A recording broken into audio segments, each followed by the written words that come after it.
From the main streets of Mount Prospect, Illinois, Chris Lesiak with the Lesiak Report! Alright, this is Chris Lesiak, your host for the Lesiak Report. First inaugural broadcast of the show on Liberty Movement Radio. I'm the newest host on here. It's a pleasure to be on the network, and I'll start basically with giving you some background on who I am. I am one of the top contributors to the Independent Political Report. It's a website that covers third parties and independent candidates. And you can basically access it at independentpoliticalreport.com. The site has over 6 million total views, 2.1 million unique visitors, and that's where I where I publish many of my articles that have to do about third-party politics and politics in general. And also, I am the campaign manager for a congressional candidate, a Liberty candidate, here in Illinois' 9th Congressional District, a guy by the name of David Earl Williams III, who is running against Jan Schakowsky in 2014 as a Republican. He's a big Ron Paul supporter. I met him at a Ron Paul rally, and he's been in this race since January of 2013. It's been a great first month of the campaign. We already have a Facebook page, 2,000 likes on Facebook. We have a Twitter set up. We have a YouTube channel. We also have a website with a donate button, and libertycandidates.com endorsed us. And actually, I could read you, our campaign got some coverage in the issue of the school newspaper that is in the area that I live in, and I'll just read to you the article about my political involvement. I'll just read you an excerpt from the article. At a local political event hosted by Mount Prospect Village trustee John Dislin, Republican candidate for the 9th Congressional District, David Earl Williams III, was the opening speaker in the debate speech as a politician. But before Williams went up to speak, he was introduced by his campaign manager, sophomore Chris Lesiak.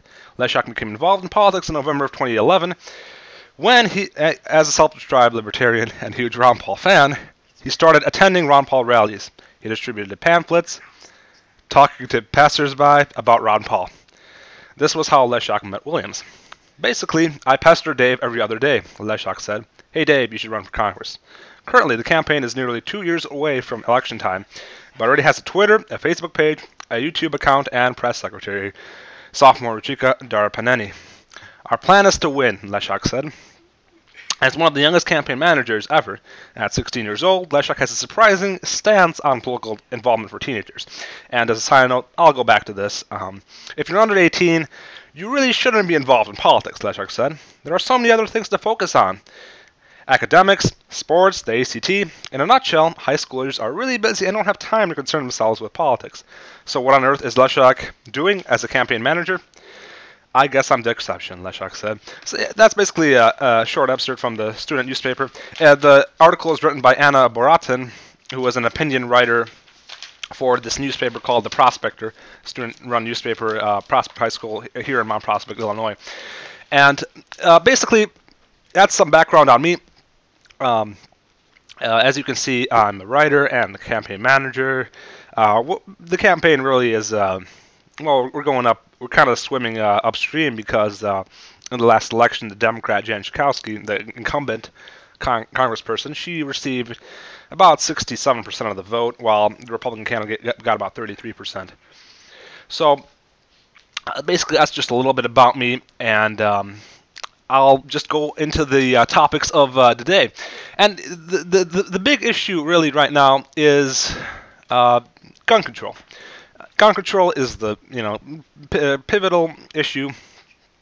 It's the most important issue, and basically, so the opposition, the people in this country want to control guns are Obama, the Democratic Party, socialist, communist. You have all this left-leaning, all this. All these people who support gun control, who essentially don't understand that the value of the Second Amendment, that it gives the right to bear arms shall be unfringed, and basically we have to do everything we can to preserve the Second Amendment. And as you can see, Obama. Here's an article from NBCNews.com. Obama is taking his gun control basically to murder-plagued Chicago. As some of you know, Chicago saw 42 homicides in January of 2013, which might have been a record number.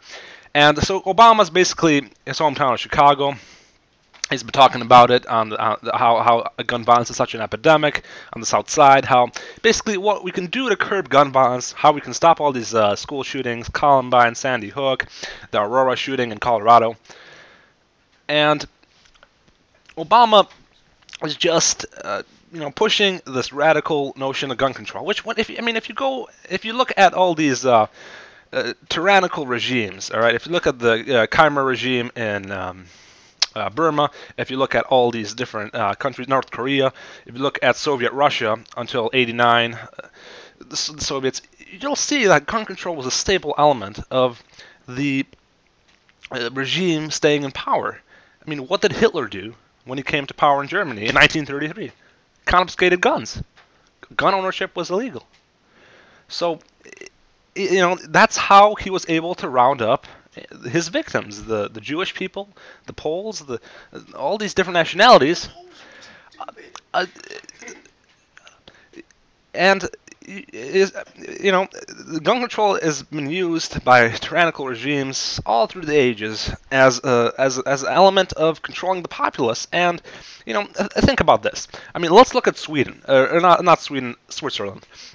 Switzerland, what they do, military service is compulsory in Switzerland.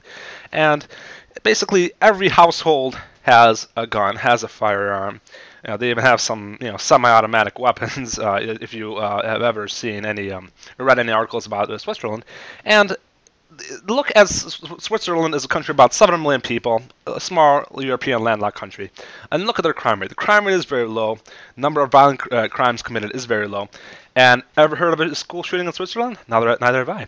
Because we don't live in Switzerland. And the thing is, you'll even look to Vermont. Say, for example, Vermont is a deeply blue state, is one of the most socialist states in the Union. It has Bernie Sanders as the senator, and essentially, they are very liberal, but the gun controls is really non-existent. Gun laws in Vermont are pretty lax, and a state about 650,000 people, and well, the crime rate and the number of homicides is the lowest, or one of the lowest in the nation. So, guns do not kill people. This notion that the liberals, that Obamas have, MSNBC, guns do not kill people. People kill people. And, the liberals obviously have a hard time understanding this, but what we need to do is to really fight off Obama's and the Democratic Party's push for tighter gun control, because gun control does not work. Let's be frank. All right, criminals will always have guns, and basically, in a nutshell, we just have to keep on opposing. Call your senators, call your congressmen, oppose these tight gun control laws that they are trying to pass. A well-armed citizenry is essential to protect and safeguard liberties of the American people. And why is the Second Amendment so important? Because Thomas Jefferson, the founding fathers, they saw this. They saw that the reason America was able to fend off the British and defeat their colonial occupiers was because the citizenry was armed. They raided a freaking armory. And a well-armed citizenry is essential to really, as I said, safeguard and protect the liberties of the people. And if the American people are disarmed, then when the time comes, and if you ever see an occupying force or a tyrannical regime is implemented, well, if the American system, the Republican form of government is ever shot down and a tyrannical form of government is implemented, how will the people fend off the tyranny? How will they be able to protect themselves and restore the America that they knew, and how will they be able to, keep the foreign or the occupying force or the occupying government, how will they be able to keep them at bay? So, this gun control issue is obviously, because of Sandy Hook and all the proposals, which include arming teachers, and there have been many other similar proposals. Gun control is a hot topic and something that we're definitely going to be looking at. But right now, I kind of want to shift gears to another really hot topic, which is the Chuck Hagel's nomination for Secretary of Defense. And Chuck Hagel, a former senator from Nebraska from 1997 to 2009, he initially started out being, your typical neocon Republican. He voted for the war in Iraq, he voted for the Patriot Act, he voted for FISA, he voted for all these things that, your typical Republican voted for. But, somewhere along the line, he had a change of heart, and, he became a staunch critic of George W. Bush, and he became a staunch critic of the Iraq War. And obviously, this doesn't sit well with his constituents in the deep red state of Nebraska. But, he retired from Congress in 2009 and then kind of, I guess, went away from the national scene. But now he reemerged when Obama nominated him to be the new Secretary of Defense to succeed Robert Gates. And yesterday actually, Harry Reid, the Senate Majority Leader, wanted to on Friday today, he wanted to have a vote on the nomination of Chuck Hagel. However, that did not pass. It needed 60 votes to basically move to have all the debate ended and to vote on Chuck Hagel's nomination on Friday. It only got 58 votes, and Senator Rand Paul. And this has probably ticked off some of his supporters. Senator Rand Paul voted with the Republicans in saying that no, we don't want Chuck Hagel. We don't want the vote on Chuck Hagel to be held on Friday. We want to continue grilling him and debating him because we don't agree with his statements. We think he's a radical, and we need someone else serving as our Secretary of Defense. So basically, many of you are probably aware, but the main reason really that Hagel is facing this ferocious opposition from the Republican Party is twofold. He is not keen on bombing Iran. He does not see Iran as a legitimate threat to U.S. security, which it is not. They're light years away from developing a nuclear weapon. There is no way in hell that they will be able to,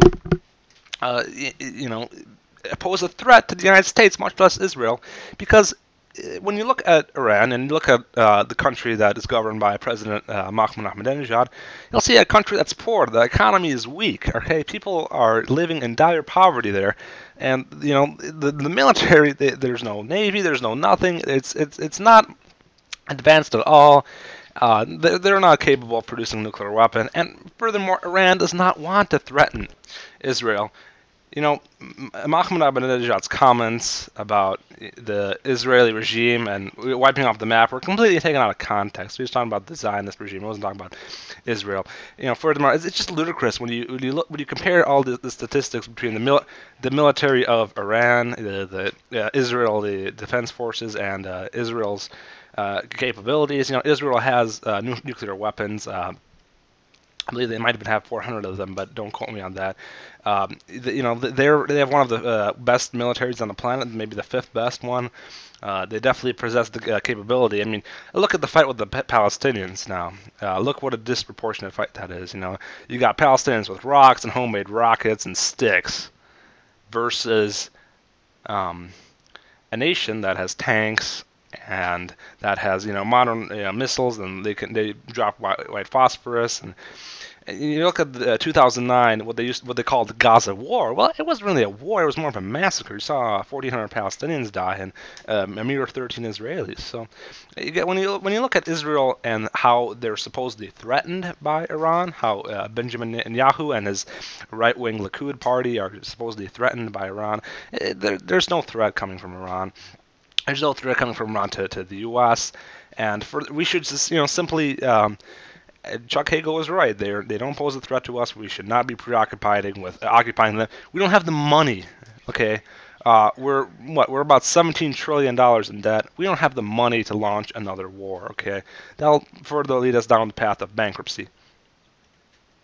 And basically, you know, Chuck Hagel was right, and he is right, and the Republicans obviously, you know, are scared of him. They're afraid of him because he's the one nominee Obama nominated that is that I think I can support, and that a lot of people just. I mean, I agree with his stances, and he's a pretty courageous guy. You know, he is a Vietnam War veteran, and he knows what he's talking about. You know, he does not believe in preemptive, unnecessary war.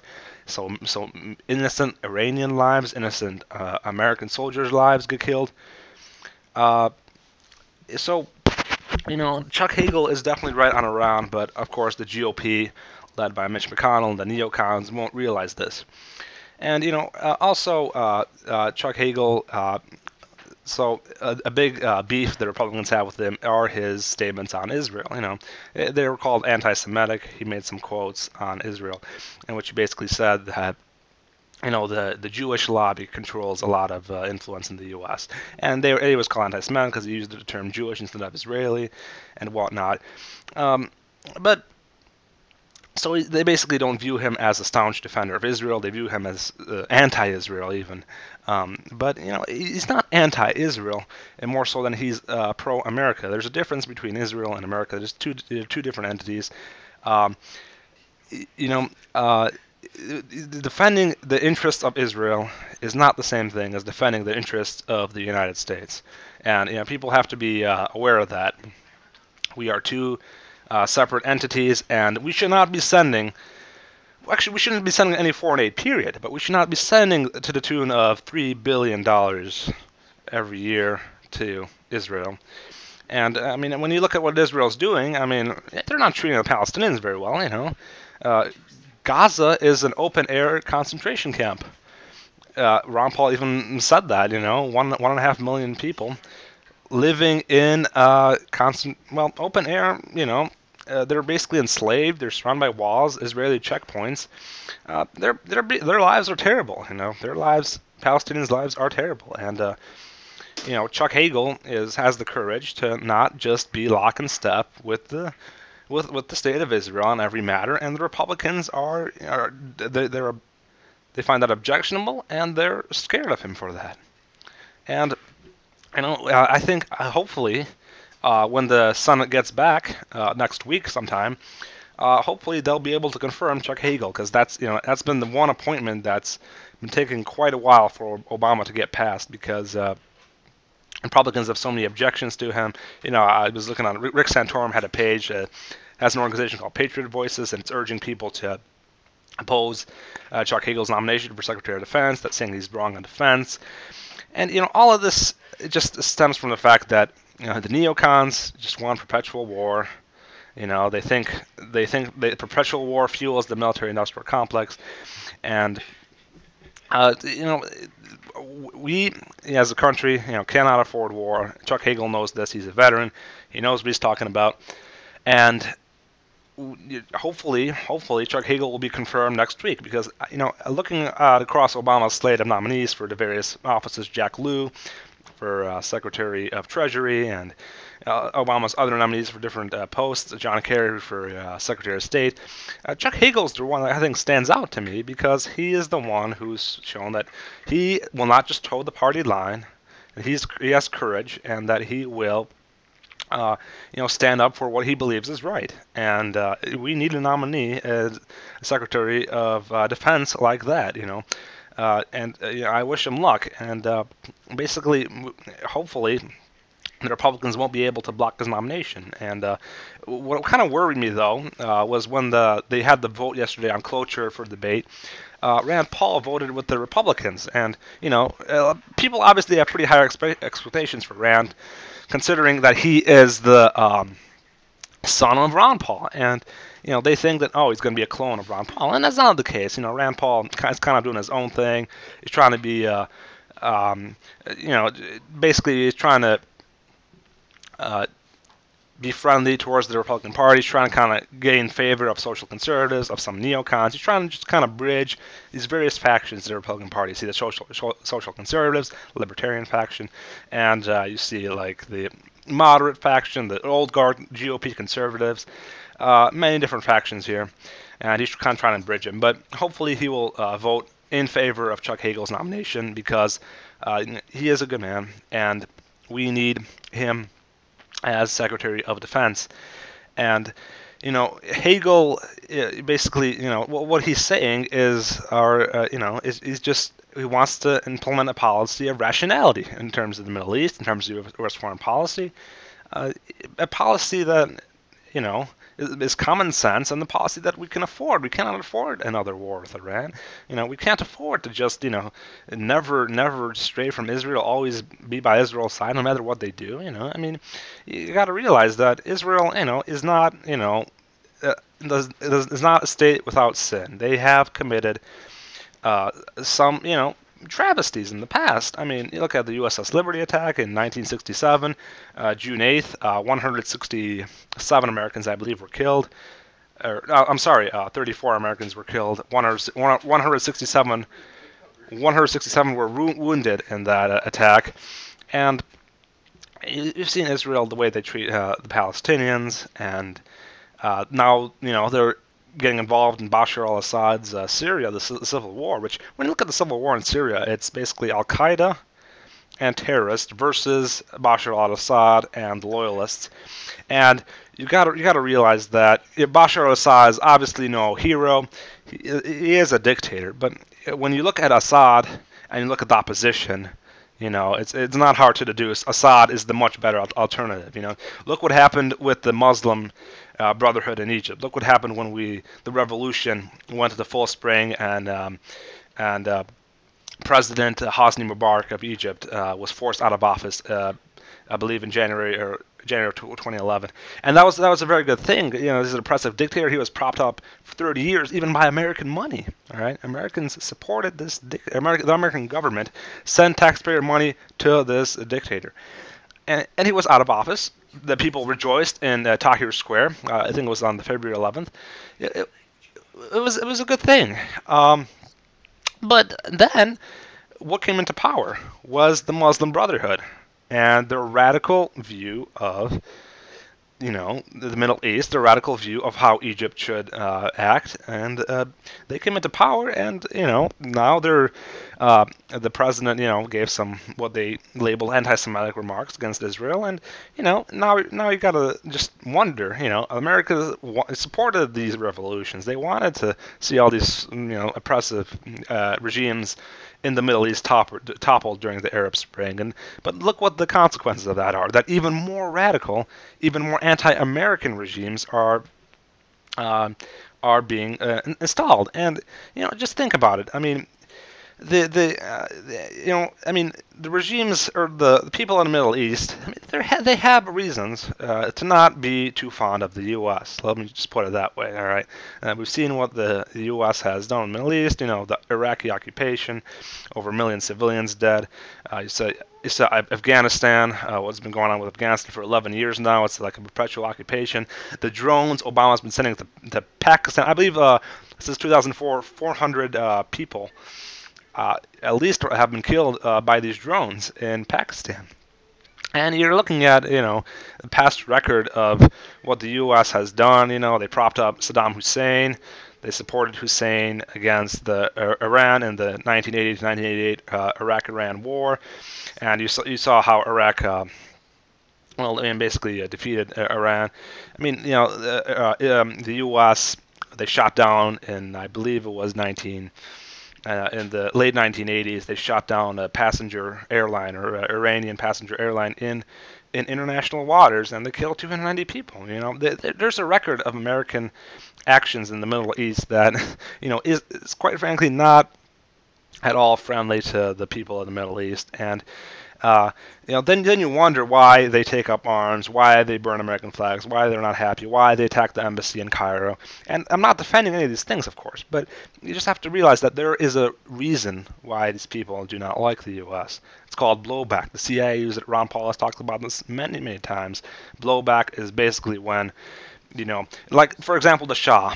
They installed the Shah in Iran in 1953. And the Shah, created a secret police. He oppressed the people of Iran. He was a terrible, terrible dictator propped up with American cash. And then in '79, there was a revolution, and they overthrew him. 53 American hostages were taking place. So we see that the Middle East, a lot of bad things are happening, and the U.S. has at least partial blame for those things. All right, well, I guess that wraps it up for the Middle East and Chuck Hagel. So I kind of like to shift gears now to another pressing topic, especially in Illinois, and this is the topic of gay marriage. So yesterday, on Valentine's Day, the Senate voted to approve gay marriage in the state of Illinois, and the vote was 34 to 21. There was one Republican who actually joined the Democrats in voting for the gay marriage measure, and I believe that now goes to the House of Representatives, and after that it can go to Governor Quinn's desk, and Governor Quinn is a supporter of gay marriage. He'll sign the bill. So it looks like gay marriage will be legalized in Illinois. It looks like Illinois will be the 10th state to legalize gay marriage. So what to make of this? Well, I'm not personally supportive of gay marriage. However, honestly, out of all the issues that we have going on, gay marriage is the least significant of them. And, it's still a controversial issue. I mean, in the 2012 elections, we saw Maine legalize it with about 53% of the vote. We saw Maryland legalize it with 52%.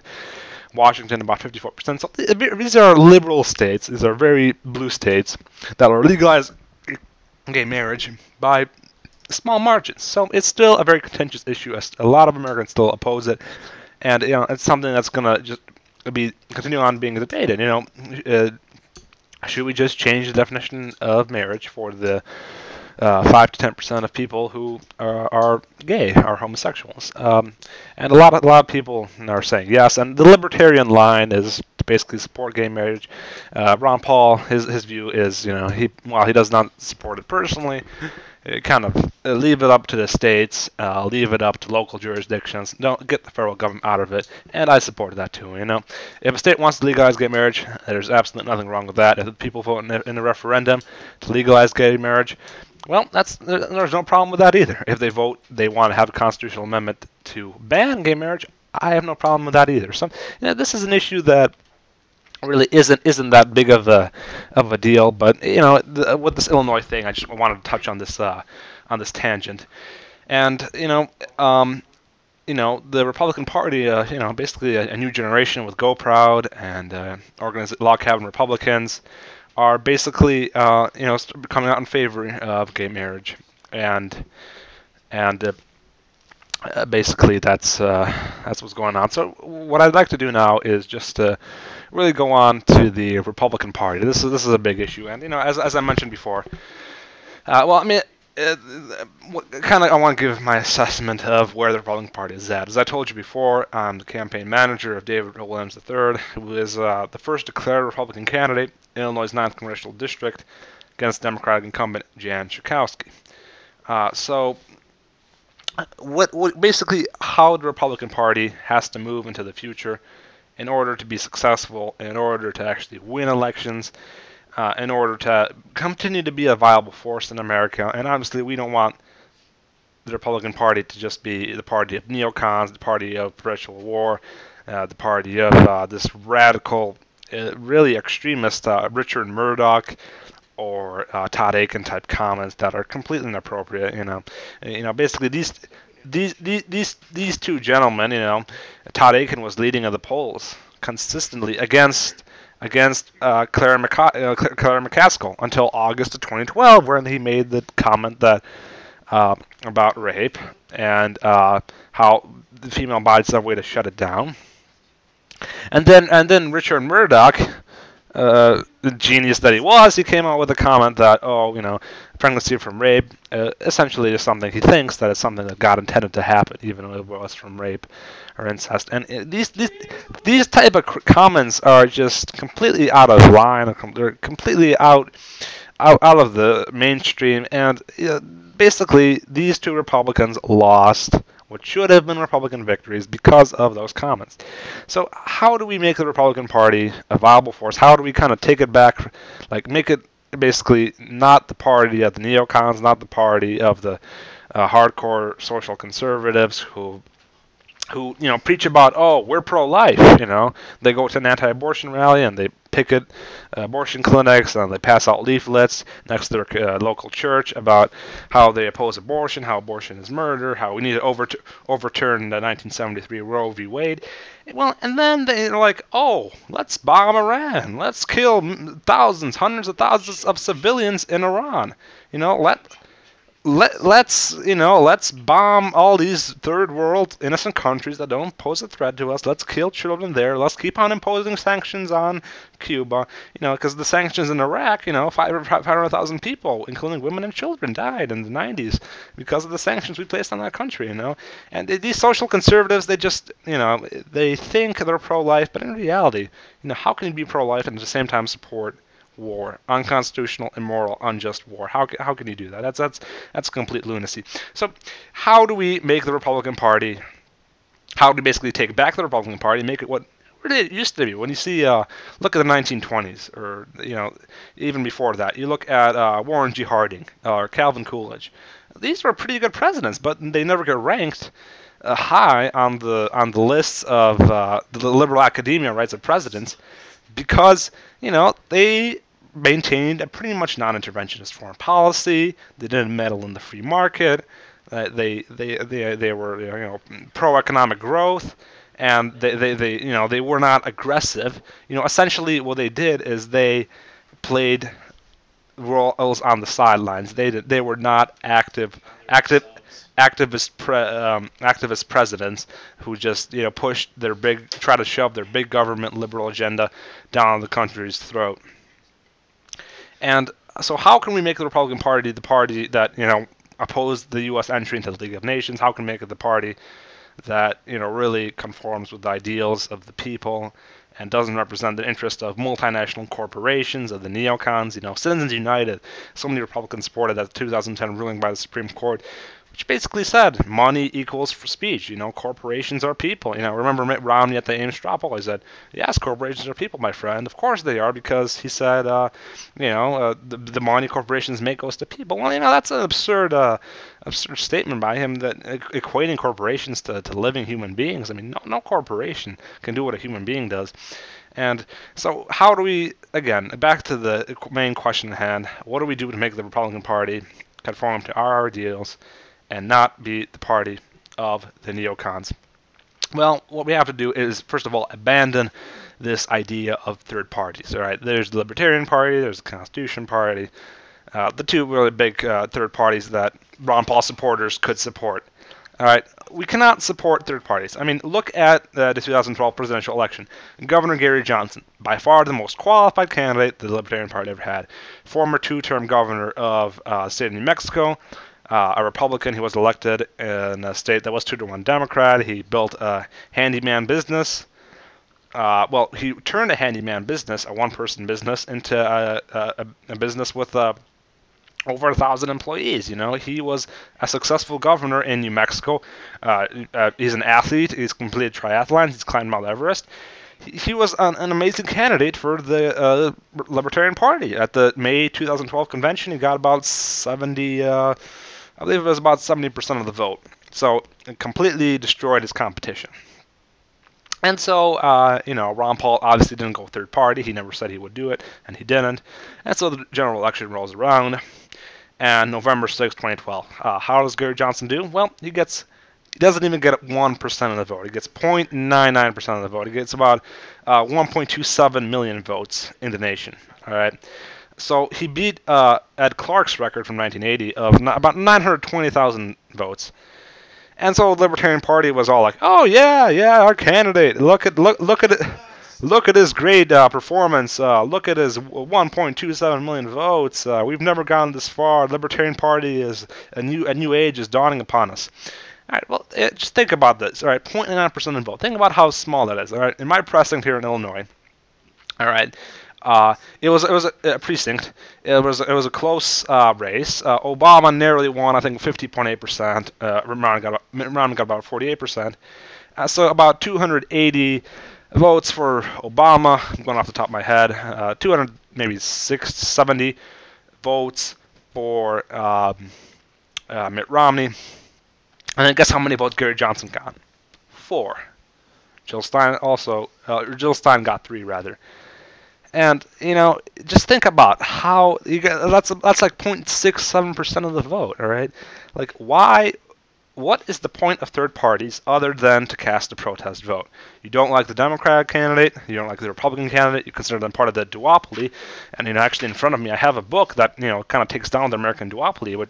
It's called Democrats and Republicans by Jesse Ventura, and essentially he equates the Democrats with the Crips, the gang in California. He calls them the Demo Crips because the Crips, the gang, they have the color blue as their color. And then he equates the Republicans with the Bloods, another gang, a street gang, which incorporates red into their gang colors. And, so yeah, I mean, obviously there is a problem with both major parties. The Republican Party is they're both pretty much sold out.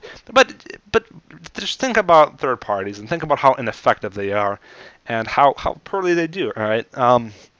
I believe the best the Libertarian got in the three-way race for Congress in 2012 was about 6.8% of the vote. All right, that's like nothing. Like, why would you even donate to a candidate who's going to get 6% of the vote?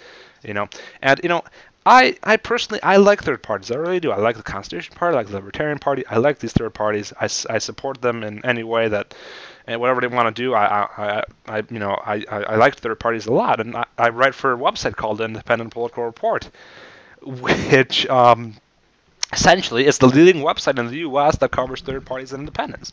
And I do like third parties, I really do. And actually, on the ballot, my parents both voted for Gary Johnson. That was my influence.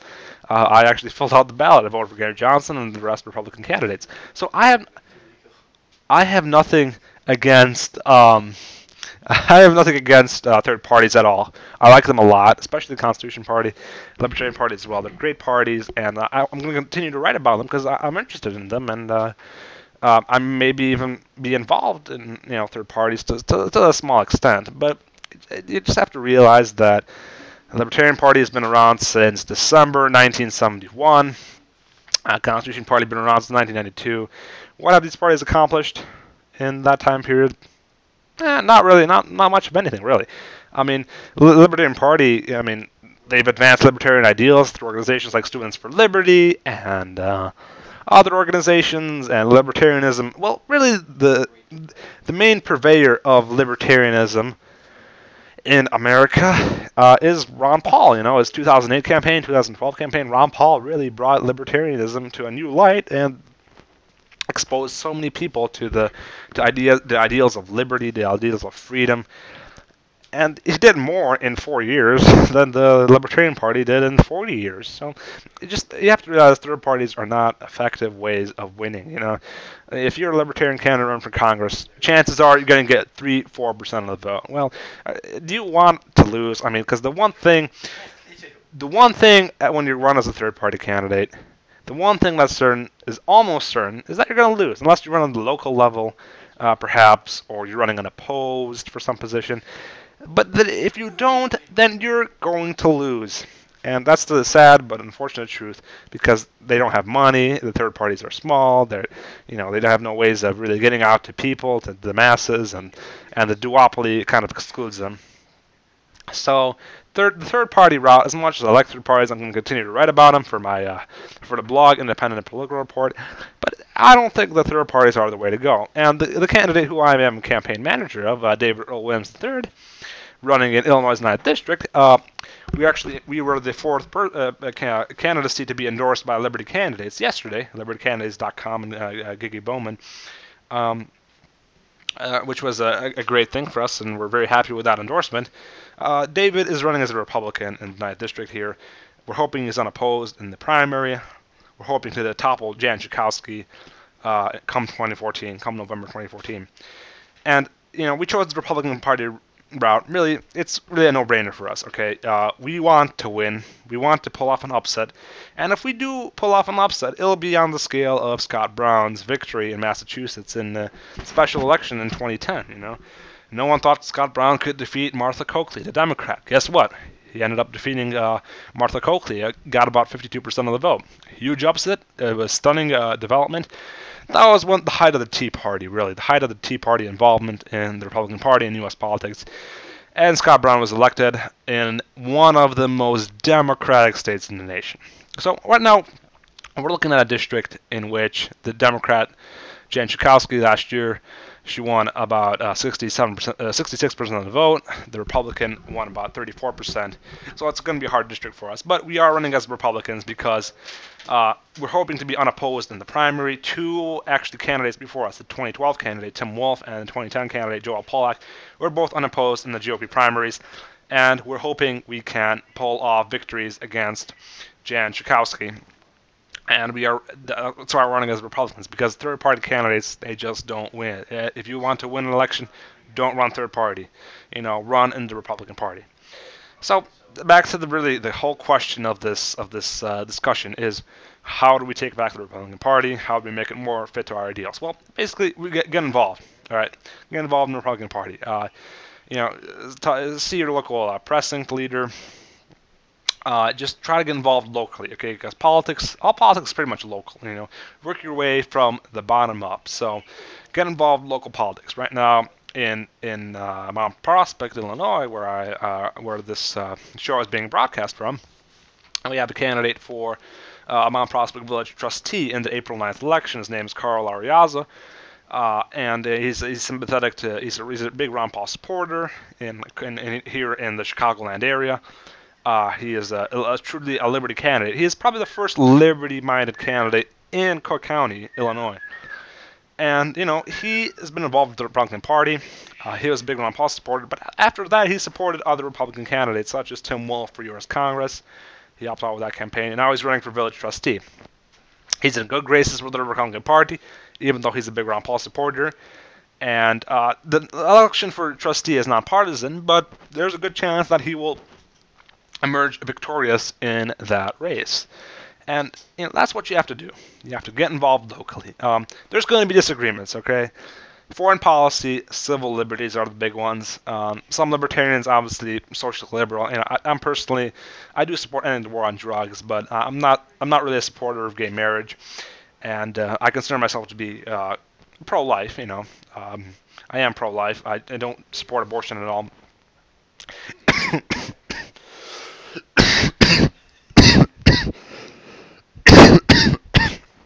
Excuse me. No. So, sorry about that. Get involved in the Republican Party locally. As I said, there's going to be disagreements that you're going to have with people, but there's the things that are going to appeal to the Republican base. Things that are going to be appealing to the Republican base are things that we can support. Secure our borders. Basically, get our fiscal house in order, auditing the Federal Reserve, and then abolishing the Federal Reserve. Economic issues are key, are so important. These are the issues where we can agree with the majority of the GOP, and we can move them forward into a more platform of abolishing, of auditing. We have to audit the Fed, then abolish it. The Federal Reserve, I actually do have a copy of Ron Paul's on the Fed here on my desk. The Federal Reserve, basically a private banking cartel since 1913, it's been controlling our money supply, and as the Constitution dictates, it should be under the control of the U.S. Congress, the Treasury Department. But we have a private institution that we don't even know where they're sending money to the multinational corporations, to foreign governments. We don't know what they're doing. And the Federal Reserve has devalued the dollar in the U.S. by 97% since 1913. And another fatal blow to our American economy and and to the U.S. dollar was 1973, I believe, or 1971, when Richard Nixon took the dollar off the gold standard, and basically that caused. What that did was that it just really has a detrimental effect. It's devalued the dollar. But anyway, so as I was saying, economic issues are the ones that we can agree on with the rank and file Republicans, and get involved in your local Republican Party. All right, get involved from the local level. Become a member of the party. Attend local pressing township meetings. attend all these different events. Phil Collins actually is one of the people who he was actually a former member of the Constitution Party here in Illinois, but he's now deputy campaign manager for David Earl Williams, the campaign, and he was a third-party guy. He supported third-party candidates, but voted for Ron Paul in the primary and supported Republican candidates in general because he realizes that as good as the Constitution Party is, and it's a great party, the Libertarian Party is also. Actually, I do plan on going to the Libertarian National Committee meeting here in Chicago in March 16th to 17th near O'Hare Airport in the MC Suites. I'm going to be the I'll be signing autographs. My producer's just giving me some pointers here in the studio. But I do like third parties, and I will be covering this third party Libertarian Party National Committee meeting in Chicago. But we have to work with the Republican Party. We have to work on reforming it. Already I'd say we have 5 liberty-minded, Ron Paul type Republicans in the U.S. House. We have Steve Stockman in Texas. We have Kerry Bentivolio, Justin Amash in Michigan, Walter Jones in North Carolina, and a great, maybe my favorite actually, is Thomas Massey, who is in Kentucky, and a great Ron Paul guy, and he, with the aid of a Ron Paul super PAC called Liberty for All, he was able to beat out its competition. So we have to take over the Republican Party, and obviously in the Senate we have Rand Paul. To a lesser extent, Mike Lee is a pretty good senator. I voted against the Patriot Act, and he is a great guy. And we have to just, as I said, work on taking back the Republican Party, making it conform to our ideals, and work from the bottom way up. There are some candidates, Republican candidates, that you might not like on many issues, especially the civil liberties issue, the foreign policy issue, but that is something that Rand Paul is so adept at doing. He gave a speech to the Heritage Foundation, which he essentially reiterated with his father, Dr. Ron Paul said, except he did it in a much more mild, kind of calm, and an appealing way to the your mainstream GOP neocon crowd. We have to really work, using some of what Ron Paul has said, and maybe even adopting some aspects of Rand Paul's method, which is to kind of be friendly with all factions in the GOP and work on influencing it from the inside, because that's what we have to do. We need Liberty candidates to run as Republicans, because then we can win. And like I said previously, I'm the campaign manager for David Earl Williams III, running here in Illinois' 9th District. If you want to find some information about him, we have a Facebook page, about 2,000 likes, a Twitter account, we have a YouTube channel with one video up there. You can go to the website, which is DEW for Congress 2014.com. We have a contact page set up, biographies, an issues page, and a donate page where you can donate via PayPal. And I'll just plug this in now, since I'm on the subject of my congressional candidate, David Earl Williams III.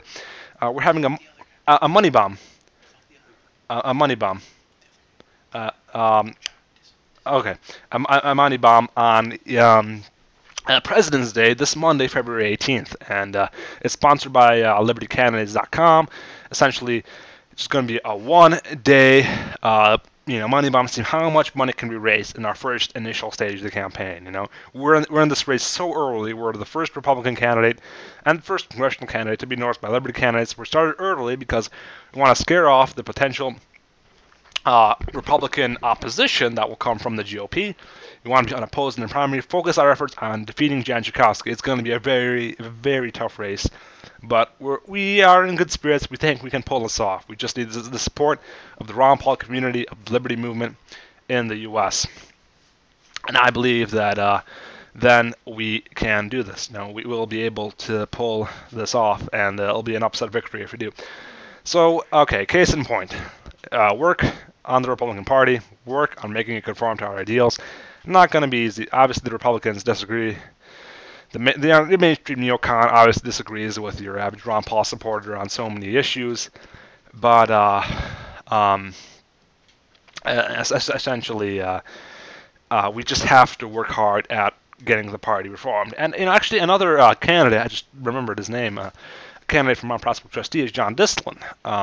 Me and my candidate, we spoke at his fundraiser in the beginning of this month, and John Dislin is a old type, kind of old school Republican, running for Mount Prospect Village Trustee here in Illinois.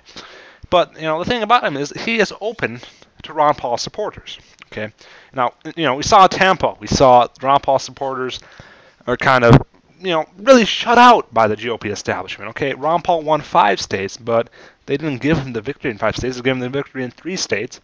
And 2 of the state delegations, including Maine, were invalidated. And Maine had legally selected, I think, all 21 of their delegates, Ron Paul supporters, to the Tampa Convention in August. And Ron Paul supporters felt shut out. A lot of them were like, okay, no way, we were not going to take over the Republican Party. They hate us. They're doing everything they can to undermine us. Well, I'm telling you that, okay, there is going to be discord, and the top echelons of the GOP leadership is definitely opposed to anything we believe. But rank and file Republicans like John Dislin, who's running for trustee, a great candidate, he is open to Ron Paul supporters in the GOP. He believes the GOP needs to unite people of social conservative type, moderate type, Ron Paul libertarian type, old school Republican type. All need to be united under one big tent. And he is completely right in that regard, I think. And people like John Dislin, who are open to libertarian ideals, who are open to Ron Paul supporters coming into the party. As I said, Tim Wolf ran in 2012 as the congressional candidate here in Illinois, in the same district that David Earl Williams III is running in. And a great candidate. I mean, there were some disagreements with him that I surely had, and any Ron Paul supporter would have. But as I said, we just have to work on getting the GOP to our side. We have to work on the GOP taking it back and making it conform more to our ideals. So that's enough for the Republican Party. Let me just shift off to one of the last topics I'll be discussing today on this first broadcast of the Lesiak Report. And that is North Korea. North Korea originally, I think it was 2003, that President Bush labeled North Korea, Iraq, Iran, and Venezuela. There might have been some other countries on the list. I can't remember off the top of my head. He labeled them as its axis of evil. These evil countries, they hate the U.S. They want to do us harm. They want to bomb us. They want to invade us. This is the new Third Reich and the new fascist Italy under Mussolini, and basically, label them in the countries that we hate, or we're supposed to hate, the country we can't do business with. And I think Cuba was also on that list. Now the sanctions against Cuba are completely absurd. But back to North Korea. Pat Buchanan wrote an article published on therockwell.com. It's entitled, basically, Why Are We Still on the DMZ? All right, North Korean War, or the Korean War was in 1950 to 1953. And since then, why have American troops, as Ron Paul says all the times in his speeches, we have troops in 130 different countries and so many military bases. Why do we still have troops on that border patrolling? What is the reason for that? I mean, North Korea obviously is run by crazy madmen, communists, and as you all know, communists are the ones that are always going to favor gun control and taking away the guns of law-abiding citizens. But the reason for us being in North Korea is kind of archaic, really. When you look at what North Korea has sent out some intercontinental ballistic missiles. They've been testing out oil source weaponry, and of course you remember the incident on the South Korean island where they shot off a missile or a rocket, and some South Koreans died. But according to this article by Patrick J. Buchanan, North Korea is still, according to experts, far away from having the nuclear capacity to create a nuclear weapon. All right, and we do have 28,000 actually troops, according to the article, in the South Korea, who are there basically to protect South Korean interests. But you have to realize that our foreign policy of constant interventionism in every country on the planet really backfires. It's not what we should be doing. There's no reason for all those troops to be stationed there on the border. As Buchanan writes, he basically writes, and here's a direct quote from him: "We are South Korea's defense shield and deterrent against the North." And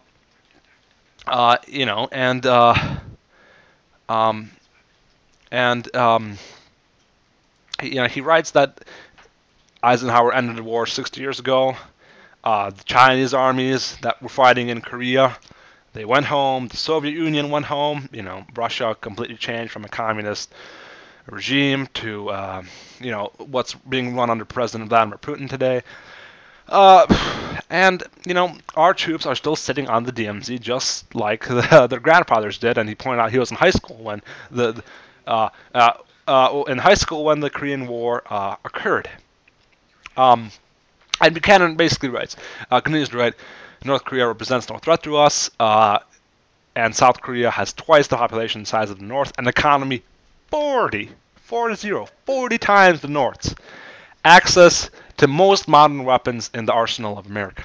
All right, and he continues to question, why weren't troops withdrawn from North Korea? Why are we still, or withdrawn from South Korea? I apologize for that. Why are they still on the DMZ? Why are they still, patrolling that border? What is going on? And and another question that Buchanan writes, and Buchanan is kind of the precursor to Ron Paul, as you know. He ran for president in 92, 96. It's kind of before there was Ron Paul. There was Patrick J. Buchanan supporting non-interventionist foreign policy, a true paleoconservative. So what Buchanan says is then, he says, why is Kim Jong-un, the son of deceased leader, why is he not South Korea's problem rather than ours? All right, and he just continues to write, why are we involved in a conflict that has nothing to really do with us? And Buchanan, I think he brings up really great points here. All right, we cannot afford to defend every single country on the planet. We cannot afford to send our men, our personnel, into all these different countries. We can't afford this massive foreign aid to every country on the planet. To tiny Palau, it's a stupid country.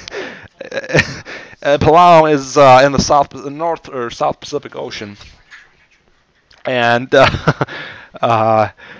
my producer on the studio is showing me a globe right now, but all right, I should probably. I mean, I don't want to give off the appearance of, I'm American, I don't know my geography, but I am interested in geography. But back to the thing. All right, America cannot afford being in all these countries, 130 countries, all these military bases, Germany, South Korea. Oh God, all these different countries, Poland. Sorry, being a studio. Okay, we cannot afford to do what we're doing on the foreign policy front. It's unsustainable. Look at the debt that we've incurred, $17 trillion. We cannot afford to have our resources spread out across the globe. And most definitely, we need to try to, kind of incorporate as best we can the principles of the non-interventionist foreign policy into the GOP platform. And, this is very important for us to do. All right, ladies and gentlemen, this is the first broadcast of the Lesiak Report on LibertyMovementRadio.com. And, just for you who are listening, and I have to give a shout-out before we're wrapping it up in like a minute. Give a shout-out to Chris Dillard. Thank you, Chris Dillard, of the Chris Dillard Show, Fridays, 9 to 11 p.m. Chris Dillard is a wonderful individual who, basically, if it weren't for him, I would not be on Liberty Movement Radio. Thank you, Chris Dillard. Thanks to network, one of the network managers, Eric Pitts, I believe. I might have butchered that, or might have gotten the name 100% right. And then Josiah Ray. I hope I pronounced that right. Thanks for your technical assistance. And this is the first broadcast. We'll have my crew. Okay, no, they don't want it. Okay. But it's the first broadcast. It's the first show. Sorry about no intro music. It's pre-recorded. The first few radio programs, the Lesiak Reports, will not be live, but soon we will transition to live format Saturday mornings, and then you'll be able to call in. I'll be able to have guests, And it'll be a jolly old time for all of us. So, ladies and gentlemen, thank you so much for listening. Thank you for bearing with me. It's my first foray into talk radio. And please go to Facebook and like the Lesiak Report on Facebook. Thanks for watching, and I'm signing off.